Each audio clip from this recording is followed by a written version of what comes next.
الحمد لأہلہ والصلاة علی اہلہا اما بعد۔ دورہ خلاصہ قرآن کریم میں آپ سبھی کا پرتپاک استقبال ہے۔ پارہ نمبر 18 سورہ مومنون۔ اس سورت کی ابتدا سورہ مومنون سے ہوتی ہے، اس لیے کہ اس سورت میں اللہ تبارک و تعالی نے کامیاب مومنین کے 7 صفات بیان کیے ہیں۔ اس مناسبت سے اس سورت کا نام سورہ مومنون رکھا۔ قد افلح المؤمنون، اللہ فرماتے ہیں یقیناً حقیقی کامیابی حاصل کر لی ان مومنین نے جن میں یہ صفات ہو۔ پھر 7 صفات بیان کیے ہیں۔ نمبر 1، وہ لوگ جو نمازوں میں خشوع اختیار کرتے ہیں، یعنی دل اور اعضاء کے سکون کے ساتھ نماز پڑھتے ہیں۔ نمبر 2، وہ لوگ جو بیکار اور لغو کاموں سے دور رہتے ہیں۔ نمبر 3، جو اپنے دلوں کا تزکیہ کرتے ہیں، یعنی دل کی بیماریوں سے اپنے دل کو پاک کرتے ہیں، اچھے اخلاق اختیار کرتے ہیں۔ نمبر 4، اپنی شرمگاہوں کی حفاظت کرتے ہیں، یعنی ناجائز استعمال نہیں کرتے۔ نمبر 5، امانتوں کی ادائیگی کا اہتمام کرتے ہیں، اس میں خیانت نہیں کرتے۔ نمبر 6، وعدوں کو پورا کرتے ہیں۔ اور نمبر 7، نمازوں کو وقت کی پابندی کے ساتھ ادا کرتے ہیں۔ وَلَقَدْ خَلَقْنَا الْإِنسَانَ مِنْ سُلَالَةٍ مِّن طِينٍ، یہاں سے اللہ تبارک و تعالی نے انسان کے پیدا ہونے کے مراحل کو بیان کیا کہ ہم نے انسان کو مٹی سے پیدا کیا، پھر اس کو نطفہ بنایا، پھر ہم نے نطفے کو جمع ہوا خون بنایا، پھر اس کو گوشت کا لتھڑا بنایا، پھر اس کو ہڈی بنایا اور اس پر گوشت چڑھایا اور اس کو دنیا میں بھیجا۔ وَلَقَدْ خَلَقْنَا فَوْقَكُمْ سَبْعَ طَرَائِقَ وَمَا كُنَّا عَنِ الْخَلْقِ غَافِلِينَ، دنیا میں انسان کو بھیجنے کے بعد اس کے مادی وسائل کا جو اللہ نے انتظام کیا اس کو یہاں سے چند آیتوں میں بیان کیا ہے کہ ہم نے انسان کے لیے پوری کائنات بنائی، جس میں آسمان بنایا، آسمان سے بارش کا نظام کیا، زمین میں وہ صلاحیت پیدا کر دی جس نے انسان کے لیے پانی کو جمع کر لیا، بوقت ضرورت انسان اس سے پانی حاصل کر لیتا ہے۔ پھر اسی زمین سے ہم نے غلے اور پھلوں کو اگایا، باغات بنائے، اور پھر ہم نے انسان کے لیے جانوروں کو بنایا کہ ان جانوروں سے انسان بے شمار فوائد حاصل کرتا ہے۔ وَلَقَدْ أَرْسَلْنَا نُوحًا إِلَىٰ قَوْمِهِ فَقَالَ يَا قَوْمِ اعْبُدُوا اللَّهَ مَا لَكُم مِّنْ إِلَٰهٍ غَيْرُهُ، یہاں سے نوح علیہ السلام کا قصہ بیان کیا ہے کہ ہم نے نوح کو اس کی قوم کی طرف نبی بنا کر، رسول بنا کر بھیجا۔ انہوں نے اپنی قوم کو دعوت دی، اعبدوا اللہ، اللہ ہی کی عبادت کرو، ما لکم من الہ غیرہ، تمہارے لیے اللہ کے علاوہ کوئی معبود نہیں ہے۔ نوح علیہ السلام اپنی قوم کو 950 سال تک سمجھاتے رہے، لیکن قوم کے سرداروں نے نوح علیہ السلام کی مخالفت کی، آپ کی بات کو نہیں مانا۔ اللہ کے رسول حضرت نوح علیہ السلام نے ان کے خلاف بدعا کی، رب انصرنی بما کذبون، کہ ان لوگوں نے مجھے جھٹلایا ہے، اس وجہ سے تو ان سے میرا بدلہ لے اور میری مدد کر۔ اللہ تبارک و تعالی نے حضرت نوح علیہ السلام کی دعا قبول کی اور آپ کو ایک کشتی بنانے کا حکم دیا۔ لوگوں نے آپ کا مذاق بھی اڑایا، لیکن نوح علیہ السلام اللہ کے حکم کے مطابق کشتی بنا چکے۔ پھر اللہ کا عذاب پانی کی شکل میں، سیلاب کی شکل میں آیا۔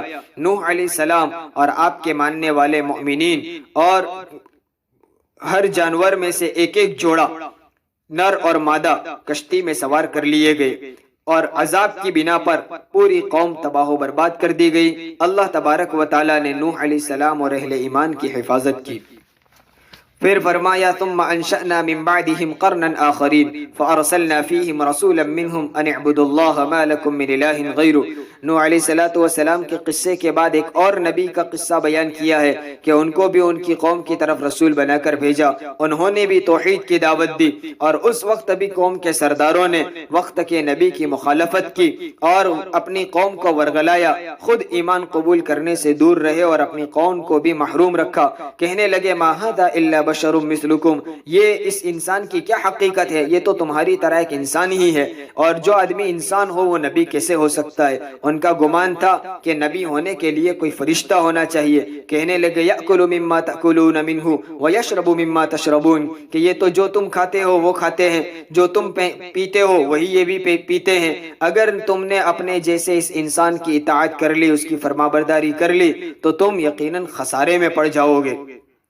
اور کہنے لگے کہ یہ نبوت کا دعویٰ کرنے والا کہتا ہے کہ تم مر جاؤ گے پھر دوبارہ زندہ کیے جاؤ گے، تو تم ہی بتاؤ کہ جب تم مر کر مٹی ہو جاؤ گے، تمہارا نام و نشان ختم ہو جائے گا، تو پھر کیسے قیامت اور قبر سے اٹھائے جاؤ گے؟ یہ بہت بعید بات ہے، نہ ماننے والی اور یقین نہ آنے والی باتیں ہیں۔ اس طرح کی باتیں کر کے یہ قوم کے سردار کہنے لگے کہ بس یہ دنیا کی زندگی ہے، اس میں ہم مرتے ہیں، اسی میں ہم جیتے ہیں، اس کے بعد دوبارہ کوئی زندگی نہیں ہے۔ اس آدمی نے تو نبی کے بارے میں کہا، اس آدمی نے تو اللہ پر جھوٹ باندھا ہے، ہم اس پر ایمان نہیں لاتے۔ الغرض اس قوم کے سردار خود ایمان سے محروم رہے اور اپنی قوم کو بھی محروم رکھا۔ وقت کے نبی نے بھی ان کے متعلق بددعا کی، رب انصرنی بما کذبون، کہ میرے پروردگار انہوں نے مجھے جھٹلایا ہے، پس تو میری مدد کر، میرا ان سے بدلہ لے۔ اللہ تبارک و تعالیٰ نے ان کی دعا قبول کی، فأخذتهم الصیحة بالحق فجعلناهم غثاء، ایک سخت چنگھاڑ نے آ کر ان کو پکڑ لیا جس سے وہ تباہ و برباد ہو گئے اور کوڑے کرکٹ کی طرح رہ گئے۔ وَجَعَلْنَا ابْنَ مَرْيَمَ وَأُمَّهُ آيَةً وَآوَيْنَاهُمَا إِلَى رَبْوَةٍ ذَاتِ قَرَارٍ وَمَعِينٍ۔ اللہ فرماتے ہیں کہ عیسیٰ اور ان کی والدہ مریم علیہ السلام دونوں ہماری قدرت کی نشانیاں ہیں کہ بغیر باپ کے عیسیٰ کو پیدا کرنا، یہ عیسیٰ اور مریم دونوں ہماری قدرت کی نشانیاں ہیں۔ پھر عیسیٰ کے مخالف ایک بادشاہ بچپن سے، عیسیٰ علیہ السلام کے بچپن سے بادشاہ ان کی مخالفت پر آیا، تو اللہ فرماتے ہیں ہم نے عیسیٰ کو اور ان کی والدہ مریم دونوں کو ربوہ نامی جگہ پہاڑی پر ہم نے ٹھکانہ دیا، ان کو پناہ دی، اور وہ جگہ خوشگوار تھی، پانی کے چشمے بہتے تھے اور دل کو اور طبیعت کو خوش کرنے والا وہ مقام تھا۔ آگے کافروں کے متعلق کہا، اَيَحْسَبُونَ أَنَّمَا نُمِدُّهُمْ بِهِ مِن مَالٍ وَبَنِينَ نُسَارِعُ لَهُمْ فِي الْخَيْرَاتِ بَل لَّا يَشْعُرُونَ، کہ یہ کافر لوگ کیا سمجھتے ہیں کہ ہم ان کو مال دیتے ہیں، ہم نے ان کو اولاد دی تو وہ ہمارے یہاں مقبول بن گئے، کیا وہ ہمارے یہاں پسندیدہ ہو اور ہم ان کو جلدی جلدی خیر اور بھلائی پہنچانا چاہتے ہو؟ ایسا ہرگز نہیں، بل لا یشعرون، بلکہ وہ لوگ سمجھتے نہیں ہیں۔ معلوم یہ ہوا کہ دنیاوی مال و دولت کا مل جانا اور اولاد کا ہونا یہ اللہ کے دربار میں مقبولیت کی علامت اور نشانی نہیں ہے۔ پھر ان کافروں کے عذاب کے متعلق کہا، آخرت میں ان کو عذاب ہوگا، حتی اذا اخذنا مترفیہم بالعذاب اذا ہم یجأرون، جب وہ عذاب میں مبتلا ہوں گے تو پکاریں گے، چیخ و پکار کریں گے، لا تجأروا اليوم انکم منا لا تنصرون، اللہ تعالیٰ کہہ دے گا آج آپ کو پکارنا نہیں ہے، آج آپ کی چیخ و پکار کچھ کام نہیں آئے گی، اس لیے کہ آج تمہاری کوئی مدد نہیں کرے گا۔ قد كانت آیاتی تتلی علیکم فکنتم علی اعقابکم تنکسون مستکبرین به صامرا تہجرون، کہ جب تمہارے سامنے ہماری آیتیں پڑھ کر سنائی جاتی تھی تو اس وقت تم الٹے پاؤں پھر جاتے تھے اور تکبر کیا کرتے تھے، رات کو مجلس بازیاں کرتے اور ہماری نشانیوں، ہماری آیتوں اور وقت کے نبی کے خلاف باتیں بنایا کرتے تھے، لہٰذا آج تم کو عذاب سے کوئی نہیں بچا سکتا۔ پھر فرمایا، قل رب اما ترینی ما یوعدون رب فلا تجعلنی فی القوم الظالمین۔ اللہ تعالیٰ نے اپنے محبوب صلی اللہ علیہ وسلم کو دعا سکھلائی کہ آپ یہ دعا کرو کہ اللہ جس عذاب کا تو نے وعدہ کیا ہے اگر وہ عذاب تو مجھے دکھلا دے، یعنی میری زندگی میں وہ عذاب آ جائے تو فلا تجعلنی فی القوم الظالمین، تو مجھے ظالم لوگوں میں شامل نہ کرنا۔ گویا امتیوں کو بھی تعلیم دی گئی ہے کہ اللہ کے عذاب سے ڈرنا چاہیے اور مستحق عذاب قوم سے اپنے آپ کو محفوظ رکھنے کی اللہ سے دعا بھی کرتے رہنا چاہیے۔ اور کافروں کا حال بیان کیا کہ حتی اذا جاء احدهم الموت قال رب ارجعون، کہ جب ان میں سے کسی کے پاس موت آتی ہے تو کہنے لگتے ہیں میرے پروردگار مجھے واپس لوٹا دے، مجھے دنیا کی زندگی دے دے، لعلی اعمل صالحا فیما ترکت کلا، کہ مجھے جو زندگی میں چھوڑ کر آیا ہوں اگر دوبارہ مل جائے تو میں نیک بن کر رہوں گا۔ اللہ فرماتے کلا، ہرگز نہیں، یہ نہیں ہو سکتا، انہا کلمۃ هو قائلها، یہ صرف تمہاری منہ کی باتیں ہیں، ایسا تمہارے کہنے کے مطابق نہ دوبارہ بھیجا جا سکتا ہے، اور اگر تمہیں دوبارہ بھیج بھی دیا گیا تو تم اپنے وعدے کے مطابق اللہ کی اطاعت کے ساتھ زندگی نہیں گزارو گے۔ اور کافروں کے عذاب کو ذکر کیا، تلفح وجوہہم النار وہم فیہا کالحون، جہنم کی آگ کی وجہ سے ان کے چہرے جلس رہے ہوں گے۔ الم تکن آیاتی تتلی علیکم فکنتم بہا تکذبون، اللہ تعالیٰ کہیں گے کہ میری آیتیں تمہارے سامنے پڑھی نہیں گئی تھی، اس وقت تو تم میری آیتوں کو جھٹلا دیتے تھے۔ کافر اقرار کریں گے، کہیں گے ربنا غلبت علینا شقوتنا وکننا قوما ضالین، کہ ہمارے پروردگار ہم پر بدبختی غالب آ گئی تھی، ہم گمراہ لوگوں میں ہو گئے۔ ربنا اخرجنا منہا، بس ہم کو ایک مرتبہ یہاں سے نکال دے۔ ان کے کہنے کا حاصل یہ تھا کہ ہمیں ایک موقع دے دے، اب ہم تیری اطاعت کے ساتھ زندگی گزاریں گے۔ اللہ تعالیٰ جواباً کہہ دیں گے قال اخسئوا فیہا ولا تکلمون، ذلیل ہو کر یہاں پڑے رہو اور اس سلسلے میں مجھ سے کوئی بات نہ کرو۔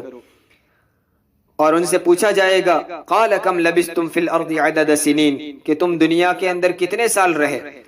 تو جہنمی لوگ کہیں گے لبثنا یوما او بعض یوم، ایک دن یا ایک دن کا کچھ حصہ ہم رہے ہیں، ہمیں کچھ پکا معلوم نہیں ہے۔ اللہ تعالیٰ فرمائیں گے ان لبثتم الا قلیلا، تم کے ایک مختصر موقع ملا تھا، لیکن اس موقع کو غنیمت جان لیتے اور میری اطاعت کر لیتے، وقت کے رسول کی بات کو نہ ٹھکراتے تو یہ دن نہ دیکھنے پڑتے۔ افحسبتم انما خلقناکم عبثا، کیا تم یہ سمجھتے تھے کہ ہم نے تم کو بیکار پیدا کر دیا ہے اور پھر تم دوبارہ لوٹ کر یہاں آنے والے نہیں، آخرت کا انکار کیا کرتے تھے۔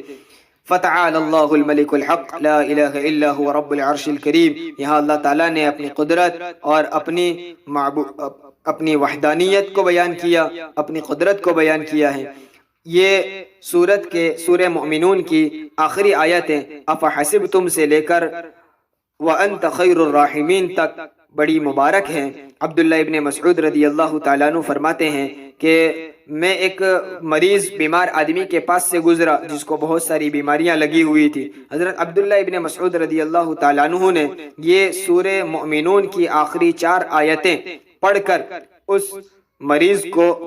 کے کان میں پھونک مار، مریض کے کان میں دم کی، تو وہ مریض بیماریوں سے نجات پا کر اچھا ہو گیا۔ حضور اکرم صلی اللہ علیہ وسلم نے پوچھا کہ آپ نے کیا پڑھ کر دم کیا؟ انہوں نے یہ سورہ مومنون کی آخری 4 آیتیں بتائی کہ میں نے یہ پڑھ کر دم کیا۔ اللہ کے رسول صلی اللہ علیہ وسلم نے فرمایا کہ یقیناً قسم ہے اس ذات کی جس کے قبضے میں میری جان ہے کہ اگر کوئی شخص پورے یقین کے ساتھ یہ 4 آیتیں پڑھ کر دم کر دے تو پہاڑ بھی اپنی جگہ سے ہٹ سکتا ہے۔ سورۃ النور، اس صورت میں اللہ تبارک و تعالیٰ نے بہت سارے احکام، شرعی احکام، حدود بھی بیان کیے ہیں، معاشرتی احکام بھی بیان کیے ہیں، اچھے اخلاق کی تلقین کی گئی ہے، گھر میں داخل ہونے کے طریقے بتائے ہیں، وغیرہ بہت ساری چیزیں، احکام اس صورت میں بیان کیے گئے ہیں۔ الزانیۃ والزانی فاجلدوا کل واحد منہما 100 جلدہ، یہاں سے زانی مرد اور زانیہ عورت کی حد، سزا کو بیان کیا ہے کہ اگر شادی شدہ مرد یا عورت زنا کر لے تو اس کی سزا سنگسار کرنا ہے، یعنی پتھر مار مار کر ان کو ہلاک کر دیا جائے گا، اور اگر غیر شادی شدہ مرد یا عورت زانی یا زانیہ ہو تو اسے 100 کوڑے مارے جائیں گے۔ والذین یرمون المحصنات ثم لم یأتوا بأربعة شہداء فاجلدوهم 80 جلدة ولا تقبلوا لهم شہادة ابدا، جب زنا کی سزا بہت سخت تھی تو اس بات کا اندیشہ بھی تھا کہ کوئی شخص کسی کے متعلق جھوٹی گواہی دے کر اس کو اس سزا کا مستحق بنا دے، اپنی دشمنی نکالنے کے لیے اس کے متعلق جھوٹی گواہی دیتے، تو اسلام نے اس پر بھی پابندی لگائی کہ اگر کوئی شخص کسی کے متعلق زنا کی گواہی دیتا ہے تو اس کے لیے ضروری ہے کہ وہ 4 گواہ پیش کرے جو صراحتاً گواہی دے۔ اگر وہ گواہ پیش نہیں کر سکتا تو سزاً اس تہمت کی وجہ سے اسے 80 کوڑے مارے جائیں گے اور ہمیشہ ہمیشہ کے لیے اس کی گواہی قبول نہیں کی جائے گی۔ والذین یرمون ازواجہم ولم یکن لہم شہداء الا انفسہم فشہادۃ احدہم 4 شہادات باللہ انہ لمن الصادقین، یہاں سے اس حکم کو بیان کیا ہے کہ اگر شوہر اپنی بیوی پر زنا کی تہمت لگائے تو شوہر سے 5 قسمیں لی جائے گی کہ 4 مرتبہ وہ قسم کھا کر کہے کہ میں اپنی بات میں سچا ہوں، میری بیوی نے زنا کیا ہے، اور 5ویں قسم میں وہ کہے کہ اگر میں اپنی بات میں جھوٹا ہوں تو مجھ پر اللہ کی لعنت ہو۔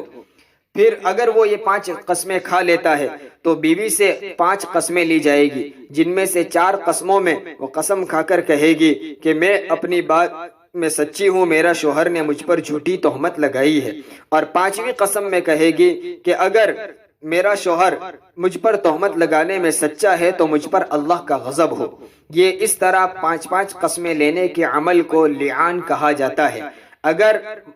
میاں بیوی میں سے کوئی شخص قسم کھانے سے انکار کر دے تو اسے قید خانے میں بند کر دیا جائے گا، یہاں تک کہ شوہر اپنے جھوٹا ہونے کا اقرار کر لے یا بیوی اپنے شوہر کی سچائی کا اقرار کر لے۔ اگر وہ اقرار کر لیتے ہیں تو پھر ان پر حد جاری کی جائے گی، اقرار نہیں کرتے ہیں تو قسم کھانے تک ان کو قید رکھا جائے گا۔ اگر وہ دونوں قسم کھا لیتے ہیں تو اس کو لعان کہتے ہیں۔ لعان کے بعد زوجین میں آپس میں تفریق ہو جائے گی۔ شوہر کو چاہیے کہ وہ اپنی اس بیوی کو طلاق دے دے۔ ان الذين جاءوا بالافك عصبة منكم لا تحسبوه شرا لكم، یہاں سے حضرت عائشہ صدیقہ رضی اللہ تعالی عنہ کے واقعے کو بیان کیا ہے کہ ماں عائشہ صدیقہ رضی اللہ تعالی عنہ پر منافقین نے ایک جھوٹی تہمت لگائی، اور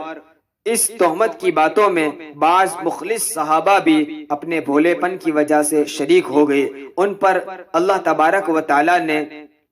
سخت تنبیہ کی، لولا اذ سمعتموه ظن المؤمنون والمؤمنات بانفسهم خیرا وقالوا هذا افک مبین، ایسا کیوں نہیں ہوا کہ مومن مرد اور مومن عورتیں ان باتوں کو سن کر اپنے دل میں یہ یقین کر لیتے، بھلائی کا کوئی یقین بٹھاتے اور کہتے کہ یہ تو جھوٹا بہتان ہے، یہ سب جھوٹی باتیں ہیں۔ اور یہ اگر عائشہ صدیقہ رضی اللہ تعالی عنہ پر تہمت لگاتے ہیں تو اللہ تو قانون بنا چکا ہے، زنا کی تہمت اگر کسی نے لگائی ہے تو اس کے لیے ضروری ہے کہ وہ 4 گواہ پیش کریں۔ یہ 4 گواہ کیوں نہیں پیش کرتے؟ وَلَوْلَا إِذْ سَمِعْتُمُوهُ قُلْتُمْ مَا يَكُونُ لَنَا أَن نَّتَكَلَّمَ بِهَذَا سُبْحَانَكَ هَذَا بُهْتَانٌ عَظِيمٌ، مومنین کو تو چاہیے تھا کہ اس موقع پر وہ یوں کہتے کہ ہم اس سلسلے میں بات نہیں کرنا چاہتے، یہ اللہ کے رسول کی زوجہ کا مسئلہ ہے، اللہ کی ذات پاک ہے اور یہ بہت بڑا بہتان ہے۔ الغرض ان آیتوں میں مومنین کو تنبیہ کی گئی ہے۔ اس تہمت لگانے والوں میں حضرت مصطح رضی اللہ تعالی عنہ بھی اپنے بھولے پن کی وجہ سے شامل ہو گئے تھے۔ حضرت مصطح رضی اللہ تعالی عنہ محتاج تھے، حضرت ابوبکر رضی اللہ تعالی عنہ ان کا مالی تعاون کیا کرتے تھے۔ جب حضرت عائشہ رضی اللہ تعالی عنہ کی براءت کا اعلان ہوا تو حضرت ابوبکر رضی اللہ تعالی عنہ نے قسم کھا لی کہ جس نے میری بیٹی پر یہ تہمت لگائی تھی اب میں اس کا تعاون نہیں کروں گا۔ اللہ تبارک و تعالی نے آیت نازل فرمائی، وَلَا يَأْتَلِ أُولُو الْفَضْلِ مِنْكُمْ وَالسَّعَةِ أَنْ يُؤْتُوا أُولِي الْقُرْبَى وَالْمَسَاكِينَ وَالْمُهَاجِرِينَ فِي سَبِيلِ اللَّهِ وَلْيَعْفُوا وَلْيَصْفَحُوا، کہ جو لوگ تم میں سے وسعت والے فضیلت والے ہیں ان کو چاہیے کہ وہ مسکینوں اور غریبوں کی جو مدد کیا کرتے تھے وہ مدد کو بند نہ کرے بلکہ معاف کر دے۔ الا تحبون ان یغفر اللہ لکم، کیا تم خود اپنے بارے میں یہ نہیں پسند کرتے ہو کہ اللہ تمہاری مغفرت کر دے، معاف کر دے؟ جب تم اپنے متعلق یہ پسند کرتے ہو تو دوسروں کو متعلق بھی یہ پسند کرو اور ان کو معاف کر دو۔ اس آیت کے نازل ہونے کے بعد حضرت ابو بکر رضی اللہ تعالیٰ عنہ نے خود بھی اللہ سے معافی مانگی، حضرت مصطح کو معاف کر دیا اور ان کا واپس مالی تعاون شروع کر دیا۔ یا ایہا الذین آمنوا لا تدخلوا بیوتا غیر بیوتکم حتی تستأنسوا وتسلموا علی اہلہا، آیت میں یہ تنبیہ کی گئی ہے کہ کب تم کسی کے گھر میں داخل ہو تو داخل ہونے سے پہلے اجازت لے لیا کرو، بغیر اجازت کے کسی کے گھر میں داخل ہونا مناسب نہیں۔ یہاں ہمیں ایک بات سمجھ لینی چاہیے کہ جن لوگوں کے گھروں میں ہمیں جانا ہو اور جتنی دنیا میں عمارتیں اور مکانات بنائے گئے ہیں اس کو ہم 4 حصوں پر تقسیم کر سکتے ہیں۔ ایک وہ مکان جس میں بندہ خود اکیلا وہی رہتا ہے، اس کے علاوہ اس میں کوئی نہیں رہتا، تو ایسے گھر میں خود اس گھر کے مالک کو داخل ہونے کے لیے اجازت لینے کی ضرورت نہیں، چونکہ گھر میں کوئی ہے ہی نہیں جس کی اجازت لی جائے۔ دوسری قسم کے وہ مکانات ہیں جس میں اس شخص کے ساتھ ساتھ دوسرے بھی رہتے ہیں، تو اب داخل ہونے والے کے لیے ضروری ہے کہ گھر میں موجود لوگوں کی اجازت لے کر داخل ہو۔ تیسری قسم کے وہ مکانات ہیں جن کے بارے میں معلوم نہیں ہے کہ ان گھروں میں کوئی رہتا ہے یا نہیں رہتا، ایسے گھروں میں داخل ہونے سے پہلے بھی اجازت کا لینا ضروری ہے۔ اور چوتھی قسم کے وہ مکانات ہیں جہاں کوئی رہتا نہیں ہے، جو عام جگہیں ہیں جیسا کہ مساجد ہے، تو ان جگہوں پر داخل ہونے کے لیے بھی اجازت کی ضرورت نہیں۔ قل للمؤمنین یغضوا من ابصارهم ویحفظوا فروجهم، مومنین مردوں کو اور مومن عورتوں کو دونوں کو مستقل الگ الگ آیتوں میں آنکھوں کی حفاظت کا حکم دیا۔ مومن مردوں کو بھی کہا کہ تم اپنی آنکھوں کی حفاظت کرو، جھکائے رکھو اور شرمگاہوں کی حفاظت کرو۔ وَقُلْ لِلْمُؤْمِنَاتِ يَغْضُضْنَ مِنْ أَبْصَارِهِنَّ وَيَحْفَظْنَ فُرُوجَهُنَّ، مومنہ عورتوں کو بھی حکم دیا کہ تم اپنی آنکھوں کو جھکائے رکھو، اپنی شرمگاہوں کی حفاظت کرو اور پردے کا اہتمام کرو۔ یہاں ایک بات یہ بھی سمجھنی چاہیے کہ جس طرح مومن مردوں کو نظریں جھکانے کا حکم دیا گیا ہے، اسی طرح مومن عورتوں کو بھی نظریں جھکانے کا حکم دیا ہے۔ پردہ کر لینے کا مطلب یہ نہیں ہے کہ پردے سے مردوں کو نامحرم مردوں کو دیکھا جائے، بلکہ مومن مردوں کی ایک ذمہ داری ہوئی کہ وہ نظروں کو جھکائے، اور مومنہ عورتوں کے لیے دو حکم ہو گئے کہ وہ پردہ بھی کرے اور غیر محرم کو دیکھنے سے احتراز بھی کرے۔ وَأَنْكِحُوا الْأَيَامَ مِنْكُمْ وَالصَّالِحِينَ مِنْ عِبَادِكُمْ وَإِمَائِكُمْ، بے نکاح مردوں اور عورتوں کا نکاح کرانے کا حکم دیا ہے کہ مناسب جوڑا مل جائے تو ان کا نکاح کرا دینا چاہیے۔ اللہ نور السماوات والارض، اللہ تبارک و تعالیٰ نے یہاں ایک بہترین مثال دی ہے۔ اللہ تعالیٰ آسمان اور زمین کا نور ہے۔ نور ہونے کا مطلب منور، نور پیدا کر، نور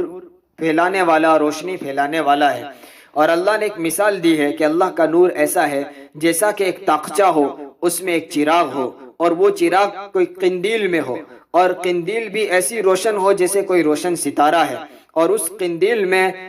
اور چراغ جو جس تیل سے جل رہا ہے وہ زیتون کا تیل ہو، اور وہ ایسی جگہ پر ہو کہ نہ اس کی مشرقی طرف کوئی چیز آڑ بنتی ہو جس سے سورج کی دھوپ اس پر نہ آ سکے، اور نہ مغربی سمت میں کوئی ایسی چیز آڑ بنتی ہو جو سورج کی روشنی کے پہنچنے اور دھوپ کے پہنچنے کے لیے مانع بنے۔ جب اس پر مستقل سورج کی دھوپ پڑتی رہے گی تو وہ تیل صاف شفاف ہوگا اور وہ روشنی بھی خوب دے گا۔ تو یہ کئی ایک روشنیاں اس میں جمع ہو گئی ہے۔ اللہ تعالیٰ فرماتے ہیں کہ اسی طرح مومن کا دل ہے کہ جب اللہ تعالیٰ اس میں نور ہدایت ڈال دیتا ہے تب اس کو نیک اعمال کے جذبات پیدا ہوتے ہیں، اللہ کا قرب حاصل کرنے کا شوق پیدا ہوتا ہے۔ اور کافروں کے متعلق کہا کہ والذین کفروا اعمالهم کسراب بقیعۃ یحسبه الظمآن ماء، کہ اگر وہ کافر اپنے نیک اعمال اور دنیا میں کیے گئے بھلے کاموں کو یوں سمجھتے ہیں کہ ہم جو یہ کام کرتے ہیں سب بہتر ہے اور ہم صحیح مذہب پر ہیں اور ہمیں اس کا آخرت میں بدلہ ملے گا، تو وہ سن لے کہ ان کے اعمال تو ایک سراب کی طرح ہے۔ سراب کہتے ہیں ریگستان میں دور ریت جو نظر آتی ہے، بسا اوقات وہ ریت پانی کی طرح دکھتی ہے۔ تو ریگستان میں سفر کرنے والا دور دراز جو ریت پانی کی شکل میں نظر آتی ہے اس کو سمجھتا ہے یہ پانی ہے، حالانکہ وہ پانی نہیں ہوتا۔ جب قریب جا کر دیکھتا ہے تو پتہ چلتا یہاں کوئی پانی نہیں۔ بس ان کفار کی حالت بھی یہ ہے جو یہ امید رکھتے ہیں کہ آخرت میں ہمیں ثواب ملے گا، اس کا بدلہ ملے گا، یہ سراب کی طرح ہے، جب آخرت میں پہنچیں گے تو انہیں وہاں کوئی چیز نہیں ملے گی۔ اور جو لوگ آخرت پر یقین ہی نہیں رکھتے ہیں ان کے بارے میں کہا او کظلمات فی بحر اللجی یغشاہ موج من فوقہ موج من فوقہ سحاب، کہ یہ لوگ، ان لوگوں کی حالت یہ ہے کہ وہ ایک گہرے سمندر میں ہیں، اس سمندر کے اوپر ایک موج اور اس موج کے اوپر ایک موج اور اس کے اوپر پھر بادل ہے، یعنی تاریکی در تاریکیوں میں وہ پڑے ہوئے ہیں، ایسی تاریکی کہ وہ اپنا ہاتھ نکالے تو خود اپنا ہاتھ بھی نظر نہ آئے۔ بس ان لوگوں کو ہدایت کا نور نظر نہیں آتا۔ آگے فرمایا وَمَن يُطِعِ اللَّهَ وَرَسُولَهُ وَيَخْشَ اللَّهَ وَيَتَّقْهِ فَأُولَئِكَ هُمُ الْفَائِزُونَ، کامیابی کے لیے چار باتوں کا اہتمام کرنے کا حکم دیا ہے کہ جو شخص اللہ کی اطاعت کر لے، اللہ کے رسول کی اطاعت کر لے، اور ماضی میں بھی اللہ سے ڈرتا رہا ہو اور مستقبل میں بھی اللہ سے ڈرتا رہے تو یہ لوگ کامیاب ہوں گے۔ وعد اللہ الذین آمنوا منکم وعملوا الصالحات لیستخلفنہم فی الارض کما استخلف الذین من قبلہم، اللہ تعالیٰ فرماتے ہیں جو لوگ ایمان قبول کر لے اور اچھے اعمال کر لے، یعنی جن کے عقائد بھی ٹھیک ہو اور جن کے اعمال بھی صحیح ہو، اللہ نے ان سے وعدہ کیا۔ ایک وعدہ یہ کیا کہ اللہ تم کو زمین میں خلافت دے گا اور یعنی حکومت دے گا۔ دوسرا وعدہ یہ کیا کہ تمہارا پسندیدہ دین یعنی دین اسلام غالب آئے گا، اور تیسرا وعدہ کیا کہ تم کو دشمنوں کا خوف نہیں رہے گا۔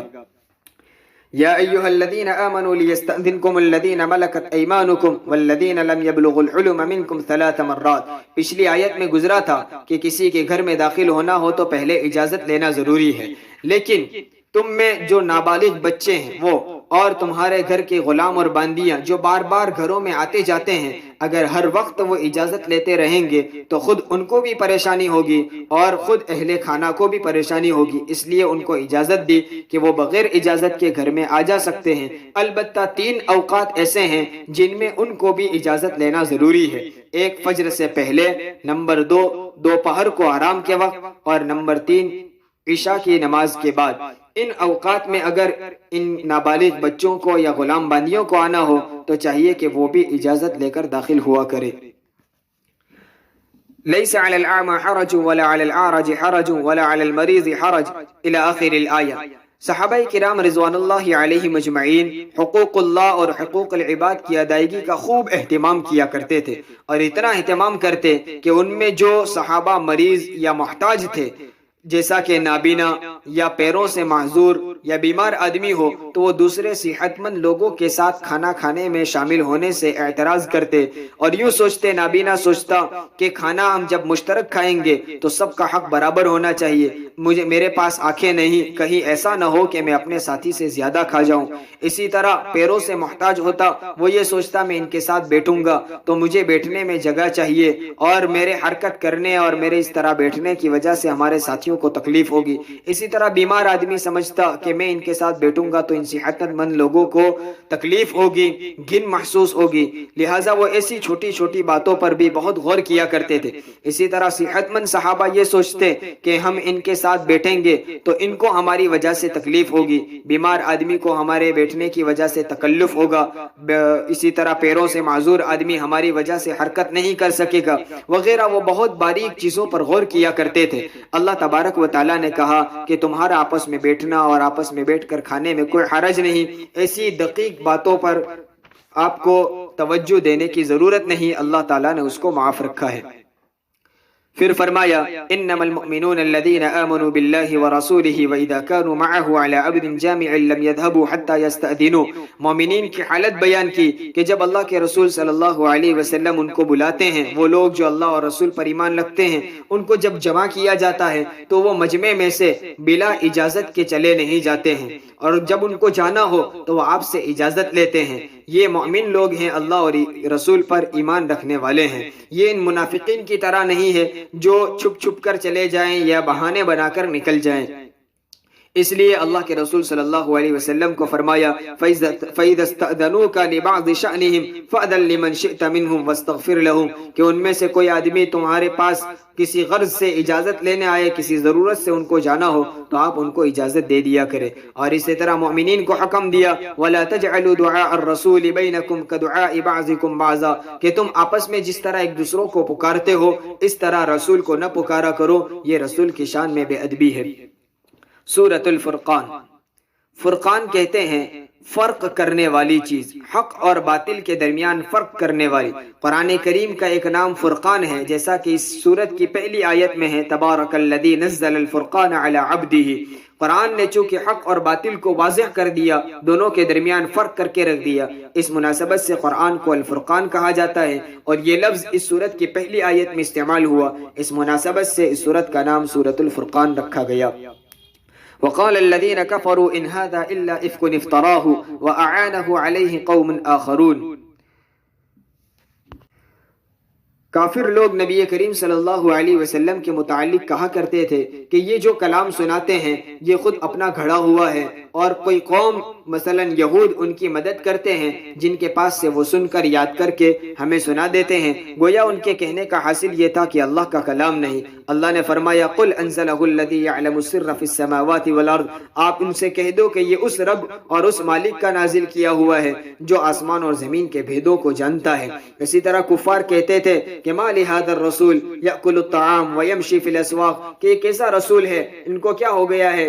جو کھانا بھی کھاتے ہیں، بازاروں میں چلتے پھرتے بھی ہے۔ گویا ان کا گمان یہ تھا کہ رسول ہمارے عام انسانوں کی طرح نہ ہو، یہ کوئی اور مخلوق ہو یا کوئی فرشتہ ہونا چاہیے۔ اللہ تعالیٰ نے کہا انظر کیف ضربوا لك الامثال فضلوا فلا يستطيعون سبیلا، دیکھیے کیسی کیسی مثالیں لا کر پیش کر دیتے ہیں، وہ خود گمراہ ہوتے ہیں، ہدایت کے راستے سے دور ہو جاتے ہیں۔ اللہ تعالیٰ نے ان کے اس اعتراض کا جواب اس پارے کے آخری آیت میں دیا، وما ارسلنا قبلك من المرسلین الا انهم ليأكلون الطعام ويمشون في الاسواق، کہ صرف آپ نہیں، آپ سے پہلے جتنے انبیاء جتنے رسولوں کو ہم نے بھیجا ان کا حال بھی یہ تھا کہ وہ بھی کھانا کھاتے تھے اور بازاروں میں چلتے تھے۔ مطلب یہ ہے کہ کھانا کھانا، پانی پینا اور بازاروں میں چلنا پھرنا، تجارت کرنا، یہ نبوت کے خلاف نہیں۔ یہ 18ویں پارے کا مختصر خلاصہ تھا۔ اللہ تبارک و تعالی قرآن کریم کا صحیح فہم ہمیں عطا فرمائے، اس پر عمل کرنے کی توفیق عطا فرمائے، آمین۔ السلام علیکم ورحمۃ اللہ وبرکاتہ۔